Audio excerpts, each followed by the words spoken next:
বাগেরহাটে রামিসা ধর্ষণ ও হত্যার প্রতিবাদে বিক্ষোভ মিছিল ও মানববন্ধন অনুষ্ঠিত হয়েছে।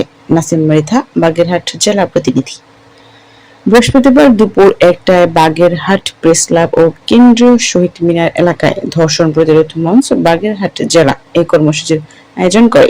প্রতিবাদ, প্রতিরোধ, সাহস, ন্যায় বিচার এই স্লোগানকে সামনে রেখে আয়োজিত কর্মসূচিতে বিভিন্ন শ্রেণী পেশার মানুষ অংশ নেন।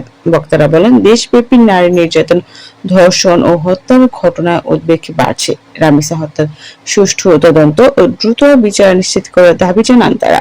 এ সময় অংশগ্রহণকারীরা ধর্ষণের বিরুদ্ধে রুখে দাঁড়াও, ধর্ষকের বিচার চাই, নারী নিরাপত্তা নিশ্চিত কর সহ বিভিন্ন স্লোগান দেন। পরে একটি বিক্ষোভ মিছিল শহরের বিভিন্ন সড়ক প্রদক্ষিণ করে শহীদ মিনার এলাকায় গিয়ে শেষ হয়।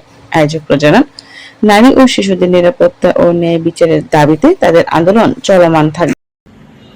রামিসা নামক এক মেয়ের যে 7 বছর বয়সী, মিরপুরে তার ধর্ষণের পরে তার দেহ থেকে গলা বিচ্ছিন্ন করে হত্যা করা হয়েছে, যেটা আমাদের জাতির জন্য খুবই দুর্ভাগ্যজনক।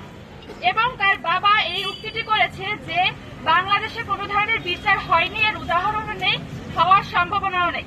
কিন্তু আমরা তার বাবার কথাটি ভুল প্রমাণিত করতে চাই। আমরা এই রামিসার বিচার সামনাসামনি দেখতে চাই, যাতে তার বাবা সন্তুষ্ট হতে পারে, একটু হলেও সন্তুষ্ট হতে পারে। প্রশাসন এবং সরকারের সংশ্লিষ্ট কর্তৃপক্ষের উদ্দেশ্যে আমার কিছু পরিষ্কার এবং কঠোর হুঁশিয়ারি রয়েছে।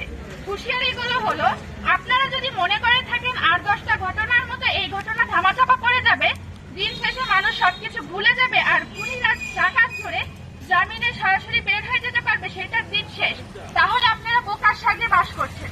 সেরকমটা আর কখনোই হবে না। কারণ যদি আপনাদের আইনি প্রক্রিয়ার বিচার করার ক্ষমতা না থাকে, তাহলে এই খুনিদের সোহেল রানা এবং তার স্ত্রীকে আমাদের সামনে, জনগণের সামনে এনে দিন, যাতে আমরা তাদের বিচার করতে পারি এবং জনগণ তাদের বিচার করতে পারে নিজেদের হাতে। তাহলে বলো উদাহরণ তৈরি হবে এবং পরবর্তীতে ধর্ষকরা এবং